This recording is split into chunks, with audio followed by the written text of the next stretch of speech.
As transformações sofridas na geologia tiveram influência sobre a evolução, sobre a biologia, indiretamente, mas tiveram.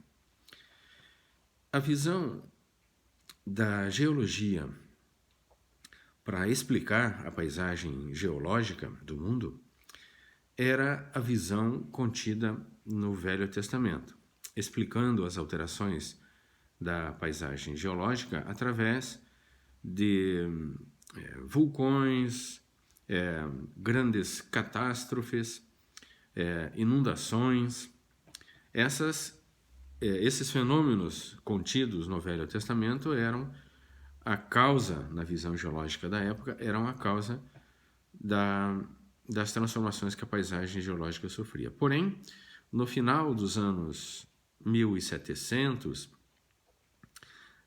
através de Hutton, houve uma outra interpretação que passou a ser chamada de uniformitarismo, contrastando com essa visão antiga que passou a ser chamada de catastrofismo.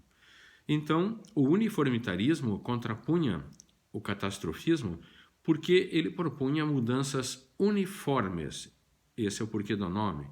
Propunha mudanças uniformes na paisagem geológica, mudanças pequenas, lentas, que faziam uma continuada alteração da paisagem geológica. Por exemplo, os rios carregando detritos faziam os vales se aprofundar, o choque das placas fazia as montanhas se erguerem, tudo de maneira lenta e gradual. Esse uniformitarismo acabou influenciando a evolução, que passou também a admitir que no mundo biológico havia também alterações lentas e graduais, que era exatamente a proposta de Darwin Wallace. Nos anos 1800, o grande defensor do uniformitarismo na geologia era Lyell. E Lyell era um grande amigo de Darwin.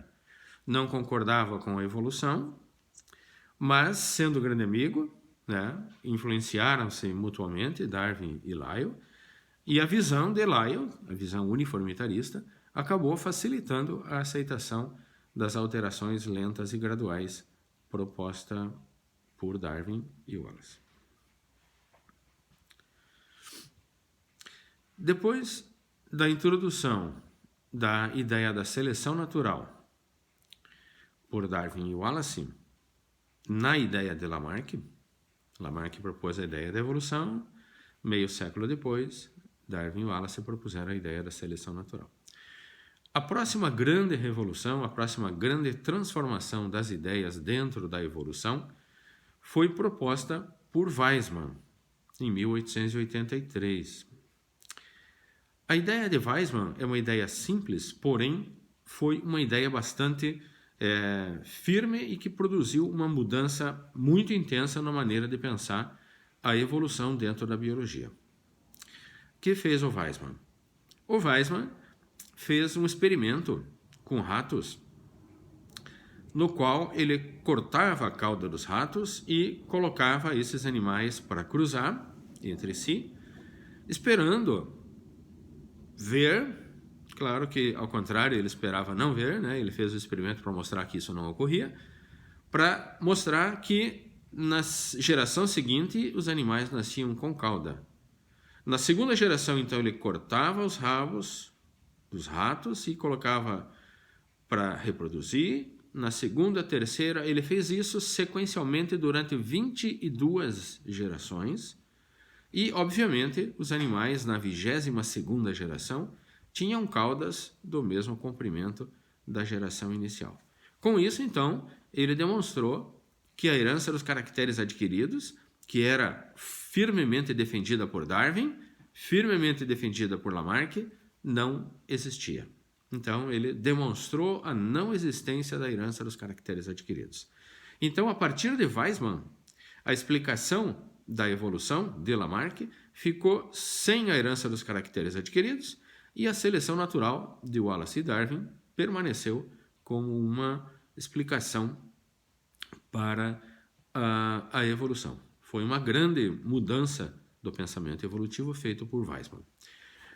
Para explicar a sua observação, Weismann formulou a ideia do plasma germinativo. Que diz essa ideia? Essa ideia diz que qualquer alteração feita numa categoria de células chamada células somáticas não produz alteração nas gerações subsequentes, enquanto que se a alteração atingir as células germinativas, estas sim levarão à transformação para as gerações seguintes. As células da linhagem germinativa são células das gônadas, os gametas e as células produtoras de gametas, e alterações nelas, sim, é que alterariam as gerações subsequentes. Qualquer outra célula do organismo é formada pelas células somáticas, as células se alterariam, porém essa alteração não seria transmitida às gerações subsequentes. Essa ideia da separação de células germinativas e somáticas foi uma ideia muito importante, e essa divisão de somáticas e germinativas é utilizada até hoje. Ela explica por que as alterações nos indivíduos, nas células somáticas, não produzem alteração da prole. Portanto, a herança dos caracteres adquiridos não era uma ideia válida.